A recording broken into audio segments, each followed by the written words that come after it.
ਦੋਸਤੋ ਅੱਜ ਤੁਹਾਡੇ ਨਾਲ ਇੱਕ ਹੋਰ ਬੜੇ ਇੰਪੋਰਟੈਂਟ ਇਸ਼ੂ ਤੇ ਗੱਲ ਕਰਨੀ ਆ ਜਿਹੜਾ ਕਿ ਆਪਣੇ ਸਾਰੇ ਪੰਜਾਬ ਦੇ ਭਵਿੱਖ ਦੇ ਨਾਲ ਤਾਲੁਕ ਰੱਖਦਾ ਵਾ। ਥੋੜੇ ਜਿਹੇ ਕੁਝ ਹੋਰ ਫਰੈਂਡਸ ਜੁੜ ਜਾਣ ਉਨੀ ਦੇਰ ਚ। ਹੈਡਿੰਗ ਤੁਸੀਂ ਮੇਰਾ ਦੇਖ ਰਹੇ ਹੋ, ਹੈਡਿੰਗ ਤੋਂ ਪੜ੍ਹ ਕੇ ਤੁਹਾਨੂੰ ਸਮਝ ਆ ਜਾਏਗੀ ਕਿ ਕਿੱਡਾ ਅਹਿਮ ਇਸ਼ੂ ਹੈ।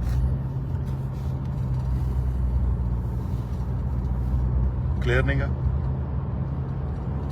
ਓਕੇ, ਗੱਲ ਇਸ ਤਰ੍ਹਾਂ ਹੈਗੀ ਆ ਕਿ ਜਿਹੜੇ ਨਵੇਂ ਰੂਰਲ ਡਿਵੈਲਪਮੈਂਟ ਤੇ ਪੰਚਾਇਤ ਮਿਨਿਸਟਰ ਬਣੇ ਨੇ ਨਾ, ਕੁਲਦੀਪ ਸਿੰਘ ਧਾਲੀਵਾਲ, ਇਹਨਾਂ ਦਾ ਮੈਂ ਹੁਣ ਪੰਜਵੀਂ ਵਾਰ ਬਿਆਨ ਪੜ੍ਹਿਆ ਵਾ ਕਿ ਮੈਂ ਪੰਜਾਬ ਦੇ ਵਿੱਚ ਜਿੰਨੀਆਂ ਗੈਰ ਕਾਨੂੰਨੀ ਕਬਜ਼ੇ ਨੇ ਸਰਕਾਰੀ ਜ਼ਮੀਨਾਂ ਤੇ, ਪੰਚਾਇਤ ਜ਼ਮੀਨਾਂ ਤੇ, ਸ਼ਾਮਲਾਟ ਜ਼ਮੀਨ ਤੇ, ਉਹ ਆਮ ਆਦਮੀ ਪਾਰਟੀ ਦੀ ਸਰਕਾਰ ਸਾਰੇ ਨਜਾਇਜ਼ ਕਬਜ਼ੇ ਛਡਵਾਵੇਗੀ। ਸ਼ਾਇਦ ਉਹਨਾਂ ਨੂੰ ਇਹ ਨਹੀਂ ਪਤਾ ਕਿ ਇਸ ਦਾ ਬਹੁਤ ਵੱਡਾ ਕੰਮ ਆਲਰੇਡੀ ਹੋ ਚੁੱਕਾ ਵਾ। ਇਹਦੀ ਇਨਫੋਰਮੇਸ਼ਨ ਸਾਰੀ ਜਿਹੜੀ ਪਬਲਿਕ ਡੋਮੇਨ ਦੇ ਵਿੱਚ ਹੈ, ਸਰਕਾਰ ਦੇ ਕੋਲ ਬਹੁਤ ਈਜ਼ੀਲੀ ਹੈ। ਤੁਹਾਨੂੰ ਸਭ ਨੂੰ ਮੈਂ ਯਾਦ ਕਰਾਉਣਾ ਚਾਹੁੰਦਾ ਕਿ ਇਹ ਇੱਕ ਵਾਰ 2009-10 ਦੇ ਵਿੱਚ ਜਸਟਿਸ ਰਣਜੀਤ ਸਿੰਘ ਰੰਧਾਵਾ, ਜਿਹੜਾ justice Ranjit Singh commission head ਕੀਤਾ ਸੀਗਾ ਬੇਅਦਬੀਆਂ ਦਾ ਤੇ ਬਹਿਬਲ ਕਲਾਂ ਦਾ, ਉਹਨਾਂ ਦੀ ਅਦਾਲਤ ਨੇ ਇੱਕ ਹੁਕਮ ਜਾਰੀ ਕੀਤਾ। ਕਿਸੇ ਨੇ ਰਿਟ ਪਟੀਸ਼ਨ ਕੀਤੀ, ਕਿਸੇ ਐਡਵੋਕੇਟ ਨੇ ਪਬਲਿਕ ਇੰਟਰਸਟ ਲਿਟੀਗੇਸ਼ਨ ਕੀਤੀ, ਸ਼ਾਇਦ ਉਸ ਐਡਵੋਕੇਟ ਦਾ ਨਾਮ ਸੀ ਕੁਲਦੀਪ ਸਿੰਘ। ਉਹਨਾਂ ਨੇ ਜਸਟਿਸ ਰਣਜੀਤ ਸਿੰਘ ਰੰਧਾਵਾ ਨੇ ਉਸ ਰਿਟ ਪਟੀਸ਼ਨ ਤੇ ਐਕਸ਼ਨ ਲੈਂਦਿਆਂ ਹੁਕਮ ਦੇ ਦਿੱਤੇ ਕਿ ਇੱਕ ਸੁਪਰੀਮ ਕੋਰਟ ਦੇ ਆਨਰੇਬਲ ਜਸਟਿਸ ਰਿਟਾਇਰਡ ਜਸਟਿਸ, ਉਹਨਾਂ ਦਾ ਨਾਮ ਵੀ ਕੁਲਦੀਪ ਸਿੰਘ ਆ, ਜਿਨ੍ਹਾਂ ਨੇ ਡਿਲੀਮਿਟੇਸ਼ਨ ਕੀਤੀ ਸੀ, ਅਖੀਰਲੀ ਜਿਹੜੀ ਡਿਲੀਮਿਟੇਸ਼ਨ ਹੋਈ ਆ ਪਾਰਲੀਮੈਂਟ ਦੀ ਤੇ ਅਸੈਂਬਲੀ ਹਲਕਿਆਂ ਦੀ 2012 ਚ। ਬਹੁਤ ਐਮੀਨੈਂਟ ਜੂਰਿਸਟ, ਮਤਲਬ ਬਹੁਤ ਵੱਡੇ ਪੱਧਰ ਦੇ ਉੱਤੇ ਬਹੁਤ ਸਤਿਕਾਰਯੋਗ ਹਸਤੀ justice Kuldeep Singh, retired supreme court of India ਤੋਂ। ਉਹਨਾਂ ਦੀ ਕਮੇਟੀ ਬਣਾਤੀ, ਉਹਨਾਂ ਦਾ ਕਮਿਸ਼ਨ ਬਣਾਤਾ ਜਸਟਿਸ ਰਣਜੀਤ ਸਿੰਘ ਨੇ ਕਿ ਮੋਹਾਲੀ ਜ਼ਿਲ੍ਹੇ ਵਿੱਚ ਆਇਡੈਂਟੀਫਾਈ ਕਰੋ ਕਿ ਕਿੰਨੇ ਲੋਕਾਂ ਦੇ ਕੋਲ ਨਜਾਇਜ਼ ਜ਼ਮੀਨਾਂ ਨੇ, ਕਿਹੜੇ ਵੱਡੇ ਤਾਕਤਵਰ ਪੋਲੀਟੀਕਲ ਲੋਕ ਨੇ, ਕਿਹੜੇ ਤਾਕਤਵਰ ਵੱਡੇ ਬਿਊਰੋਕਰੈਟਸ ਨੇ। ਤਾਂ ਜਸਟਿਸ ਕੁਲਦੀਪ ਸਿੰਘ ਕਮਿਸ਼ਨ ਨੇ ਬਹੁਤ ਇਮਾਨਦਾਰੀ ਨਾਲ ਕੰਮ ਕਰਕੇ ਉਹਨਾਂ ਨੂੰ ਅਸਿਸਟ ਕੀਤਾ ਸੀਗਾ ਇੱਕ ਰਿਟਾਇਰਡ ਸੈਸ਼ਨ ਜੱਜ ਨੇ, ਔਰ ਇੱਕ ਏਡੀਜੀਪੀ ਸੀ ਉਸ ਵਕਤ ਚੰਦਰ ਸ਼ੇਖਰ ਪੰਜਾਬ ਪੁਲਿਸ ਦੇ। ਜਸਟਿਸ ਕੁਲਦੀਪ ਸਿੰਘ ਨੇ ਫਰਦਰ ਇੱਕ ਕਮੇਟੀ ਬਣਾਈ, ਜਸਟਿਸ ਕੁਲਦੀਪ ਸਿੰਘ ਹੁਣਾਂ ਨੇ ਉਹਦੀ ਆਈਪੀਐਸ ਅਫਸਰ ਚੰਦਰ ਸ਼ੇਖਰ ਦੀ, ਜਿਹੜੇ ਕਿ ਆਪ ਕਾਫੀ ਓਨੈਸਟ ਇਮਾਨਦਾਰ ਆਦਮੀ ਸੀਗੇ, ਕਿ ਤੁਸੀਂ ਆਇਡੈਂਟੀਫਾਈ ਕਰੋ ਸਾਰਾ ਕਿ ਕਿੰਨੀ ਕੱਲੇ ਮੋਹਾਲੀ ਜ਼ਿਲ੍ਹੇ ਵਿੱਚ, ਮੈਂ ਕਹਿ ਰਿਹਾ ਦੁਬਾਰਾ ਸੁਣ ਲਿਓ ਅੱਛੀ ਤਰ੍ਹਾਂ ਨਾਲ, ਕੱਲੇ ਮੋਹਾਲੀ ਜ਼ਿਲ੍ਹੇ ਵਿੱਚ 50,000 ਏਕੜ ਜ਼ਮੀਨ ਸਰਕਾਰ ਦੀ ਵੱਡੇ ਬੰਦਿਆਂ ਨੇ ਦੱਬੀ ਹੋਈ ਸੀ। ਵੱਡਿਆਂ ਦੇ ਕੌਣ ਨਾਮ ਆਉਂਦੇ ਨੇ? ਕੈਪਟਨ ਅਮਰਿੰਦਰ ਸਿੰਘ, ਸ਼ਾਇਦ 1200 ਕਨਾਲ ਕੱਲੇ ਕੈਪਟਨ ਅਮਰਿੰਦਰ ਸਿੰਘ ਦੇ ਕੋਲ ਸੀ। ਡੋਂਟ ਥਿੰਕ ਕਿ ਮੈਂ ਕਿਸੇ ਦਾ ਨਾਮ ਲੈ ਰਿਹਾ, ਸਿਰਫ ਤੁਹਾਡੀ ਜਾਣਕਾਰੀ ਵਾਸਤੇ ਦੱਸਦਾ ਕਿ ਕਿਸ ਲੈਵਲ ਦੇ ਆਦਮੀਆਂ ਦੇ ਕੋਲ ਜ਼ਮੀਨ ਸੀ। ਬਾਦਲ ਸਾਹਿਬ ਦਾ ਪਰਿਵਾਰ, ਜਿੱਥੇ ਉਹਨਾਂ ਦਾ ਹੋਟਲ ਵਗੈਰਾ ਬਣਿਆ, ਲਗਭਗ ਇਹਦੇ ਆਲੇ ਦੁਆਲੇ ਹੋਰ ਵੀ ਬਹੁਤ ਉਹਨਾਂ ਦੇ ਕੋਲ ਜ਼ਮੀਨ ਹੈ। ਸੁਮੇਧ ਸਿੰਘ ਸੈਣੀ, ਫਾਰਮਰ ਡੀਜੀਪੀ, ਬਹੁਤ ਵੱਡੇ ਆਈਏਐਸ ਤੇ ਆਈਪੀਐਸ ਅਫਸਰਸ, ਬਹੁਤ ਜ਼ਿਆਦਾ ਵੱਡੇ। ਮੈਂ ਹੁਣ ਨਾਮ ਨਹੀਂ ਲੈਂਦਾ, ਮੇਰੇ ਕੋਲ ਸਾਰੀ ਰਿਪੋਰਟ ਦੀ ਕਾਪੀ ਹੈਗੀ ਹੈ। ਇਸੇ ਤਰ੍ਹਾਂ ਹੀ ਪੋਲੀਟੀਕਲ ਪਾਰਟੀਆਂ ਦੇ ਲੀਡਰਸ, ਅਕਾਲੀ ਦਲ ਦੇ ਔਰ ਮੇਰੀ ਆਪਣੀ ਪਾਰਟੀ ਕਾਂਗਰਸ ਦੇ ਵੱਡੇ ਲੀਡਰ, ਜਿਨ੍ਹਾਂ ਦੇ ਕੋਲ ਸੈਂਕੜੇ ਏਕੜ, ਮਤਲਬ 2-4 ਏਕੜ, 10 ਏਕੜ, 15 ਏਕੜ ਜ਼ਮੀਨ ਨਹੀਂ, ਕਈਆਂ ਕੋਲ 100, 150, 200 ਕਿੱਲਾ ਜ਼ਮੀਨ ਨਿਊ ਚੰਡੀਗੜ੍ਹ ਦੀ ਪੈਰੀਫਰੀ ਦੇ ਉੱਤੇ, ਨਵੇਂ ਚੰਡੀਗੜ੍ਹ ਜਿਹੜਾ ਮੁੱਲਾਂਪੁਰ ਸਾਈਡ ਦੇ ਉੱਤੇ ਇੱਥੇ। ਔਰ ਇਸ ਤੋਂ ਅਗਲਾ ਜਿਹੜਾ ਹੈਗਾ ਲੈਂਡ ਸ਼ਾਰਕਸ, ਲੈਂਡ ਸ਼ਾਰਕ ਕਿਹਨੂੰ ਕਹਿੰਦੇ ਨੇ? ਜਿਹੜੇ ਬਹੁਤ ਵੱਡੇ ਪੱਧਰ ਦੇ ਉੱਤੇ ਕੋਲੋਨਾਈਜ਼ ਕਰਦੇ ਨੇ, ਵੱਡੀਆਂ ਬਿਲਡਿੰਗਾਂ, ਸਕਾਈ ਰਾਈਜ਼ ਬਿਲਡਿੰਗਸ ਬਣਾਉਂਦੇ ਨੇ, ਉਹਨਾਂ ਦੇ ਕੋਲ ਇਹ ਜ਼ਮੀਨਾਂ ਨੇ। ਹੁਣ ਤੁਸੀਂ ਇਕੱਲੇ ਮੋਹਾਲੀ ਜ਼ਿਲ੍ਹੇ ਦਾ ਲਾ ਲਓ, ਜਿਹੜੀ ਮੋਹਾਲੀ ਇਸ ਵਕਤ ਮੋਹਾਲੀ ਸ਼ਹਿਰ ਦੇ ਵਿੱਚ ਜਿਹੜੀ ਸਰਕਾਰੀ ਜ਼ਮੀਨ ਹੋਊ, ਜਿਹਦੇ ਤੇ ਸਕਾਈ ਸਕ੍ਰੇਪਰ ਬਿਲਡਿੰਗਸ ਬਣੀਆਂ ਨੇ, 20-25 ਬਿਲਡਿੰਗਾਂ, ਮੰਜ਼ਲਾ ਬਿਲਡਿੰਗਸ ਬਣੀਆਂ ਨੇ, ਜਾਂ ਜ਼ੀਰਕਪੁਰ ਦੇ ਵਿੱਚ ਬਣੀਆਂ ਨੇ, ਜਾਂ ਇਹਦੀ ਪੈਰੀਫਰੀ ਤੇ ਬਣੀਆਂ ਨੇ, ਤੁਸੀਂ ਅੰਦਾਜ਼ਾ ਲਾਓ ਉਹਨਾਂ ਦੀ ਕੀਮਤ ਕੀ ਹੋਊਗੀ ਪਰ ਏਕੜ ਦੀ। ਮੇਰੇ ਹਿਸਾਬ ਦੇ ਨਾਲ ਉੱਥੇ 5 ਕਰੋੜ ਦਾ ਏਕੜ ਆ।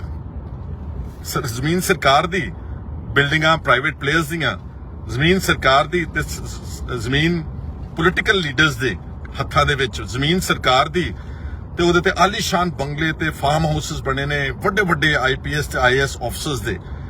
ਔਰ ਇਹ ਸਭ ਕੁਝ ਜਾਣ ਬੁੱਝ ਕੇ ਇਹਦੇ ਤੇ ਪਰਦਾ ਪਾ ਦਿੱਤਾ ਗਿਆ। ਸਾਰੀਆਂ ਸਰਕਾਰਾਂ ਨੇ, ਪਿਛਲੀਆਂ ਜਿੰਨੀਆਂ ਸਰਕਾਰਾਂ ਲੰਘ ਕੇ ਗਈਆਂ, ਇਹ ਸਾਰੀ ਰਿਪੋਰਟ ਪੰਜਾਬ ਸਰਕਾਰ ਦੇ ਕੋਲ ਆ। ਔਰ ਇਹਦੀ ਸਾਰੀ ਜਾਣਕਾਰੀ ਜਿਹੜੇ ਏਡੀਜੀਪੀ ਨੇ ਰਿਟਾਇਰਡ ਹੁਣ ਚੰਦਰ ਸ਼ੇਖਰ ਉਹਨਾਂ ਦੇ ਕੋਲ ਆ ਔਰ ਸਾਰੀ ਜਾਣਕਾਰੀ ਜਸਟਿਸ ਕੁਲਦੀਪ ਸਿੰਘ ਜਿਹੜੇ ਰਿਟਾਇਰਡ ਨੇ ਉਹ ਸੁਪਰੀਮ ਕੋਰਟ ਆਫ ਇੰਡੀਆ ਦੇ ਉਹਨਾਂ ਦੇ ਕੋਲ ਆ। ਇਹਦੀਆਂ 2 ਵੋਲੂਮਿਨਸ ਰਿਪੋਰਟ ਸੀਗੀਆਂ। ਉਹਦੇ ਤੋਂ ਬਾਅਦ ਜਿਹੜੀ ਚੰਦਰ ਸ਼ੇਖਰ ਨੇ as an officer sorry inquiry ਕੀਤੀ, ਉਹਦਾ ਵੀ ਪੁਲੰਦਾ ਸਾਰਾ ਪਿਆ ਹੋਇਆ ਸਰਕਾਰ ਦੇ ਕੋਲ ਵੀ ਆ। ਅਗਰ ਮੈਂ ਗਲਤ ਨਾ ਹਾਂ ਤਾਂ ਉਹ ਸਰਕਾਰ ਨੇ ਕਿਸੇ ਢੰਗ ਦੇ ਨਾਲ ਦੁਬਾਰਾ ਹਾਈ ਕੋਰਟ ਦੇ ਵਿੱਚ ਉਸ ਨੂੰ ਠੰਡੇ ਬਸਤੇ ਦੇ ਵਿੱਚ ਪਾਇਆ ਹੋਇਆ ਵਾ। ਮੇਰਾ ਇਹ ਮੰਨਣਾ ਵਾ ਕਿ ਇਹ ਜਿਹੜੀ ਜ਼ਮੀਨ ਆ ਇਹ ਤਾਂ ਇਕੱਲੇ ਇੱਕ ਮੋਹਾਲੀ ਡਿਸਟ੍ਰਿਕਟ ਦੀ ਮੈਂ ਗੱਲ ਕਰ ਰਿਹਾ, ਆਪਣੇ ਕੁਲਦੀਪ ਸਿੰਘ ਧਾਲੀਵਾਲ ਨੂੰ ਦੱਸਣਾ ਚਾਹੁੰਦਾ, ਇਕੱਲੇ ਜ਼ਿਲ੍ਹੇ ਦੀ ਮੇਰੀ ਆਪਣੀ ਅਸੈਸਮੈਂਟ ਆ ਔਰ ਮੇਰੀ ਜਾਣਕਾਰੀ ਵੀ ਆ ਕਿ ਅਗਰ ਇਸੇ ਤਰ੍ਹਾਂ ਹੀ ਜਿਹੜੇ 23 ਰੈਵਨਿਊ ਡਿਸਟ੍ਰਿਕਟਸ ਨੇ ਪੰਜਾਬ ਦੇ, ਜਿਹਦੇ ਚ ਲੁਧਿਆਣੇ ਵਰਗਾ, ਅੰਮ੍ਰਿਤਸਰ ਸ਼ਹਿਰ ਵਰਗਾ, ਜਲੰਧਰ ਵਰਗਾ, ਪਟਿਆਲੇ ਵਰਗਾ ਜਿਹੜੇ ਜ਼ਿਲ੍ਹੇ ਨੇ, ਇਹਨਾਂ 'ਚ 6 ਲੱਖ ਏਕੜ ਜ਼ਮੀਨ ਸਰਕਾਰ ਦੀ ਉਹਨਾਂ ਸਾਰੇ ਪੰਜਾਬ ਦੇ ਵਿੱਚ ਵੱਡੇ ਵੱਡੇ ਬੰਦਿਆਂ ਦੇ ਕੋਲ ਨੇ। ਮਤਲਬ ਉਹਦੇ ਆਫ ਕੋਰਸ ਪੋਲੀਟੀਕਲ ਛੋਟੇ ਬੰਦੇ ਵੀ ਆਉਂਦੇ ਹੋਣਗੇ, ਕੋਈ ਬਲਾਕ ਸੰਮਤੀਆਂ ਦੇ, ਜ਼ਿਲ੍ਹਾ ਪ੍ਰੀਸ਼ਦ ਸਰਪੰਚ ਵੀ ਆਉਂਦੇ ਹੋਣਗੇ, ਪਿੰਡਾਂ ਦੇ ਜਿਹੜੀਆਂ ਪਿੰਡੂ ਜ਼ਮੀਨਾਂ ਉਹ ਤਾਂ ਚਲੋ ਸਸਤੀਆਂ ਨੇ, 25-30 ਲੱਖ ਨੂੰ ਏਕੜ ਹੋਊਗੀ। ਜਿਹੜੀ ਲੁਧਿਆਣੇ ਸ਼ਹਿਰ ਵਿੱਚ ਹੋਊਗੀ ਫਰਜ਼ ਕਰੋ ਸਰਕਾਰ ਦੀ ਜ਼ਮੀਨ ਹੈ, ਉਹ ਕਿੰਨੇ ਨੂੰ ਹੋਊਗੀ? 5 ਕਰੋੜ ਨੂੰ, 6 ਕਰੋੜ ਨੂੰ ਏਕੜ। ਅੰਮ੍ਰਿਤਸਰ, ਜਲੰਧਰ, ਇਹ ਜੇ ਸਾਰੀਆਂ ਜ਼ਮੀਨਾਂ ਸਰਕਾਰ ਆਇਡੈਂਟੀਫਾਈ ਕਰੇ, ਜੇ ਔਸਤਨ 50,000 ਲਾ ਕੇ 23 ਜ਼ਿਲ੍ਹਿਆਂ ਵਿੱਚ ਕਰੋ ਤੁਸੀਂ 6 ਲੱਖ ਏਕੜ ਜ਼ਮੀਨ, 6 ਲੱਖ ਨੂੰ ਤੁਸੀਂ ਜੇ ਕੁਝ ਵੀ ਨਾ ਕਰੋ ਤੇ 50 ਲੱਖ ਨਾਲ ਵੀ ਜਰਬ ਦਿਓ ਤੁਸੀਂ, ਤਾਂ 3 ਲੱਖ ਕਰੋੜ ਰੁਪਏ ਦੀ ਜ਼ਮੀਨ ਸਰਕਾਰ ਦੀ ਨਜਾਇਜ਼ ਕਬਜ਼ੇ ਦੇ ਵਿੱਚ ਆ। ਇੰਨਾ ਹੀ ਸਾਡਾ ਕਰਜ਼ਾ ਵਾ ਪੰਜਾਬ ਸਰਕਾਰ ਦੇ ਉੱਤੇ, 3 ਲੱਖ ਕਰੋੜ, 3 ਲੱਖ ਕਰੋੜ। ਸਾਰਾ ਡੈਟ ਰਾਈਟ ਆਫ ਕੀਤਾ ਜਾ ਸਕਦਾ, ਸਾਰਾ ਡੈਟ। ਠੀਕ ਆ, ਕੁਝ ਲੋਕਾਂ ਨੇ ਜਿਨ੍ਹਾਂ ਨੇ ਹੁਣ ਮਕਾਨ ਬਣਾ ਲਏ, ਕੋਠੀਆਂ ਬਣਾ ਲੀਆਂ, ਫਾਰਮ ਹਾਊਸ ਬਣਾ ਲਏ, ਬਿਲਡਿੰਗਾਂ ਬਣਾ ਲੀਆਂ, ਉਹ ਤਾਂ ਹੁਣ ਢੱਠਣ ਸ਼ਹਿਰ ਨਾ, ਪਰ ਉਹਨਾਂ ਤੋਂ ਸਰਕਾਰ ਪੈਸੇ ਤਾਂ ਲੈ ਸਕਦੀ ਹੈ ਕਿ ਤੁਸੀਂ ਇਹਦੀ ਸਰਕਾਰ ਦੀ ਕੀਮਤ ਅਦਾ ਕਰੋ ਨਾ। ਇਹ ਕੋਈ ਫ੍ਰੀ ਫੰਡ ਵਾਸਤੇ ਤਾਂ ਹੈ ਨਹੀਂ ਗੀਆਂ। ਜਿਹੜੀਆਂ ਜ਼ਮੀਨਾਂ ਹਲੇ ਐਗਰੀਕਲਚਰ ਪਰਪਸ ਲਈ ਉੱਦਾਂ ਪਈਆਂ ਨੇ ਉਹ ਸਾਰੀਆਂ ਛੁਡਵਾਈਆਂ ਜਾ ਸਕਦੀਆਂ। ਸਰਕਾਰ ਕੋਲ ਬਹੁਤ ਪਾਵਰਸ ਨੇ, ਸੋ ਸਰਕਾਰ ਕੋਲ ਸਾਰੀਆਂ ਕੁਆਸੀ ਜੁਡੀਸ਼ੀਅਲ ਪਾਵਰਸ ਨੇ। ਸਰਕਾਰ ਚਾਹੇ 6 ਮਹੀਨਿਆਂ ਦੇ ਵਿੱਚ ਇਹ ਨਜਾਇਜ਼ ਕਬਜ਼ੇ ਹਟਾ ਸਕਦੀ ਹੈ। ਤਾਂ ਅੰਦਾਜ਼ਾ ਲਾ ਲਓ ਅਗਰ ਕਿਤੇ 6 ਲੱਖ ਏਕੜ ਜ਼ਮੀਨ, ਕਿਉਂਕਿ 50,000 ਏਕੜ ਤਾਂ ਇਕੱਲੇ ਮੋਹਾਲੀ ਜਾਂ ਛੋਟਾ ਜ਼ਿਲ੍ਹਾ ਵਾ ਕੰਪੈਰੀਟਿਵਲੀ, ਕਿੱਡੇ ਕਿੱਡੇ ਵੱਡੇ ਜ਼ਿਲ੍ਹੇ ਨੇ ਫਿਰੋਜ਼ਪੁਰ, ਕਿੱਡੇ ਕਿੱਡੇ ਵੱਡੇ ਜ਼ਿਲ੍ਹੇ ਨੇ ਲੁਧਿਆਣਾ, ਕਿੱਡਾ ਜ਼ਿਲ੍ਹਾ ਹੈ ਜਲੰਧਰ, ਕਿੱਡਾ ਜ਼ਿਲ੍ਹਾ ਹੈ ਅੰਮ੍ਰਿਤਸਰ, ਕਿੱਡਾ ਜ਼ਿਲ੍ਹਾ ਗੁਰਦਾਸਪੁਰ। ਜੇ ਇਕੱਲੇ ਮੋਹਾਲੀ ਦੇ ਇੱਕ ਛੋਟੇ ਜ਼ਿਲ੍ਹੇ 'ਚ 50,000 ਏਕੜ ਜ਼ਮੀਨ ਹੋ ਸਕਦੀ ਸਰਕਾਰ ਦੇ ਨਜਾਇਜ਼ ਕਬਜ਼ੇ 'ਚ, ਅੰਦਾਜ਼ਾ ਲਾ ਲਓ ਤੁਸੀਂ। ਸੋ ਅਗਰ ਕੁਲਦੀਪ ਸਿੰਘ ਧਾਲੀਵਾਲ ਜੈਨੂਅਲੀ ਇੰਟਰਸਟਿਡ ਹੈ ਕਿ ਮੈਂ ਇਹ ਜ਼ਮੀਨ ਛਡਾਉਣੀ ਆ, ਤੇ ਆਮ ਆਦਮੀ ਪਾਰਟੀ ਦੀ ਸਰਕਾਰ, ਭਗਵੰਤ ਮਾਨ ਵਾਕਈ ਇੰਟਰਸਟਿਡ ਹੈ, ਕਿਉਂਕਿ ਇਹਨਾਂ ਦੇ ਕਿਸੇ ਦੀ ਨਹੀਂ ਹੈ ਉਹਦੇ ਵਿੱਚ, ਇਹ ਛਡਵਾ ਸਕਦੇ ਨੇ। ਸ਼ਾਇਦ ਕਾਂਗਰਸ ਦੇ ਲੀਡਰਸ, ਅਕਾਲੀ ਦਲ ਦੇ ਲੀਡਰਸ ਨਹੀਂ ਛਡਾਉਣਾ ਚਾਹੁੰਦੇ ਹੋਣਗੇ ਕਿਉਂਕਿ ਉਹਨਾਂ ਦੀ ਸਭ ਦੀਆਂ ਆਪਣੀਆਂ ਜ਼ਮੀਨਾਂ ਆਉਂਦੀਆਂ ਨੇ। ਔਰ ਮੇਰੇ ਇਸ ਖੁਲਾਸੇ ਦੇ ਨਾਲ, ਮੇਰੇ ਇਸ ਲਾਈਵ ਦੇ ਨਾਲ ਕੁਝ ਮੇਰੇ ਕੁਲੀਗਸ ਨੂੰ ਵੀ ਤਕਲੀਫ ਹੋਵੇਗੀ, ਪਰ then Punjab is top most priority. ਜਿੱਦਾਂ ਨਵਜੋਤ ਸਿੰਘ ਸਿੱਧੂ ਕਹਿੰਦਾ ਕਿ ਜੇ ਪੰਜਾਬ ਨੂੰ ਕਿਸੇ ਵੀ ਗੰਦਗੀ ਚੋਂ ਕੱਢਣਾ ਤੇ ਫਿਰ ਉਹਦੇ ਵਾਸਤੇ ਤੇਰਾ ਮੇਰਾ ਨਹੀਂ ਦੇਖਿਆ ਜਾਵੇਗਾ, ਉਹਦੇ ਲਈ ਤਾਂ ਸਿਰਫ ਸਟੇਟ ਦੇ ਇੰਟਰਸਟ ਦੇਖੇ ਜਾਣਗੇ। ਔਰ ਇਹ ਇਸ ਕਰਕੇ ਜ਼ਰੂਰੀ ਆ ਕਿ ਇੱਕ ਪਾਸੇ ਅਸੀਂ ਤਰਾ ਕਰ ਰਹੇ ਆ, ਸਾਡੇ ਤੇ ਇੰਨਾ ਕਰਜ਼ਾ ਵਾ। ਹੁਣ ਭਗਵੰਤ ਮਾਨ ਨੇ ਕਿਹਾ ਕਿ ਅਸੀਂ 25,000 ਨੌਕਰੀਆਂ ਦੇਵਾਂਗੇ, ਦੇ ਨਹੀਂ ਸਕਣਗੇ। ਜੋ ਵਾਕਈ ਦੇਣਾ ਚਾਹੁੰਦੇ ਨੇ, ਤਾਂ ਮੈਂ ਕੱਲ ਪਰਸੋਂ ਪੋਸਟ ਪਾਈ ਇੱਕ ਕਿ ਸ਼ਾਇਦ ਲਗਭਗ 5,000 ਦੇ ਕਰੀਬ ਕਾਂਸਟੇਬਲਸ ਦੀ ਭਰਤੀ ਜਿਹੜੀ ਹੋ ਚੁੱਕੀ ਹੋਈ ਹੈ। ਸਾਰੇ ਮੈਡੀਕਲ, ਸਾਰੇ ਉਹਨਾਂ ਦੇ ਫਿਜ਼ੀਕਲ, ਉਹਨਾਂ ਦੇ ਰਿਟਨ ਟੈਸਟ ਹੋ ਚੁੱਕੇ ਨੇ, ਉਹਨਾਂ ਦੀ ਮੈਰਿਟ ਬਣ ਚੁੱਕੀ। ਸਿਰਫ ਮੈਡੀਕਲ ਕਰਾਉਣਾ ਵਾ ਤੇ 5,000 ਕਾਂਸਟੇਬਲ, ਉਹਦੇ ਚ 33% ਲੜਕੀਆਂ ਵੀ ਨੌਕਰੀ ਮਿਲ ਸਕਦੀ, ਪਰ ਨਹੀਂ ਕਰ ਸਕਦੇ ਕਿਉਂਕਿ ਕਿੰਨੀਆਂ ਵੱਡੀਆਂ ਤਨਖਾਹਾਂ ਲੱਗਣਗੀਆਂ ਇਹਨਾਂ ਦੀਆਂ।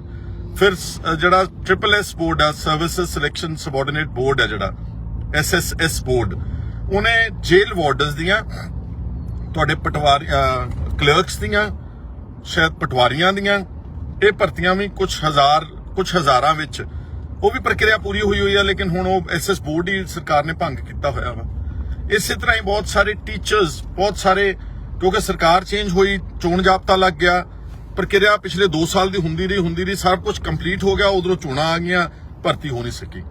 ਸੋ ਕਿਹੜੀ ਸਰਕਾਰ ਹੈ ਜਿਹੜੀ ਭਰਤੀ ਨਹੀਂ ਕਰਨਾ ਚਾਹੁੰਦੀ? ਤੁਹਾਡਾ ਖਿਆਲ ਹੈ ਕਾਂਗਰਸ ਦੀ ਤੇ ਅਕਾਲੀ ਦਲ ਦੀ ਸਰਕਾਰ ਭਰਤੀ ਨਹੀਂ ਸੀ ਕਰਨਾ ਚਾਹੁੰਦੇ? ਮੁਲਾਜ਼ਮ ਕਰਨਾ ਚਾਹੁੰਦੇ ਨੇ, ਲੇਕਿਨ financial situation of the state does not allow them।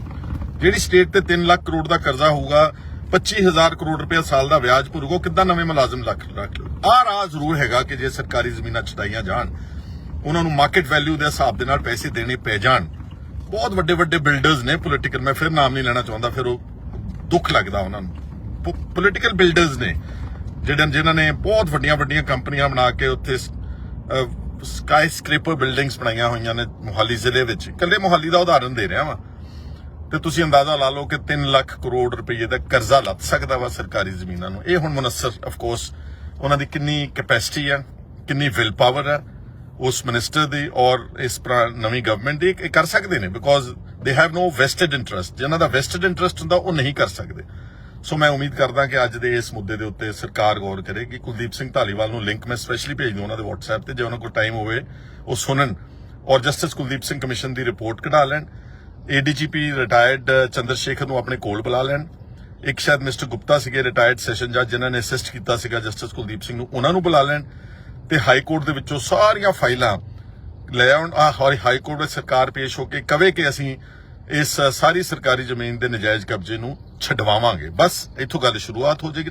ਲੱਗ ਸਕਦਾ ਟਾਈਮ 6 ਮਹੀਨੇ, ਸਾਲ, 2 ਸਾਲ, 3 ਸਾਲ, 5 ਸਾਲ, but just imagine if we are able to get rid of these illegitimate and illegal encroachments on government owned, panchayat owned lands, Punjab ਦੀ ਤਸਵੀਰ ਤੇ ਪੰਜਾਬ ਦਾ ਭਵਿੱਖ ਬਦਲ ਜਾਵੇਗਾ। ਸਾਡੇ ਬੱਚਿਆਂ ਨੂੰ ਸ਼ਾਇਦ, ਮੈਂ ਨਹੀਂ ਕਹਿ ਸਕਦਾ ਡੈਫੀਨਿਟਲੀ, ਜਿਹੜੇ ਵਿਦੇਸ਼ਾਂ 'ਚ ਜਾਂਦੇ ਫਿਰਦੇ ਨੇ, ਲੱਭਦੇ ਨੇ, ਛੋਟੇ ਛੋਟੇ ਜੌਬਸ ਕਰਦੇ ਨੇ ਉੱਥੇ, ਸ਼ਾਇਦ ਉਹਨਾਂ ਦਾ ਛੁਟਕਾਰਾ ਹੋ ਸਕੇ ਅਗਰ ਇਸ ਤਰ੍ਹਾਂ ਦੇ ਅਸੀਂ ਕਦਮ ਜਿਹੜੇ ਨੇ, ਦਲੇਰਾਨਾ ਕਦਮ ਜਿਹੜੇ ਅਸੀਂ ਚੱਕਣ ਵਿੱਚ ਕਾਮਯਾਬ ਹੋ ਜਾਈਏ। ਸਾਡੀ ਸਪੋਰਟ, ਵਿਧਾਨ ਸਭਾ ਦਾ ਸੈਸ਼ਨ ਬੁਲਾਓ, ਅਸੀਂ ਤੁਹਾਡੀ ਸਪੋਰਟ ਕਰਾਂਗੇ ਸਾਰੇ ਕਿ ਛਡਵਾਓ ਸਾਰੇ ਨਜਾਇਜ਼ ਕਬਜ਼ੇ। I will be the first one to come forward and say all this.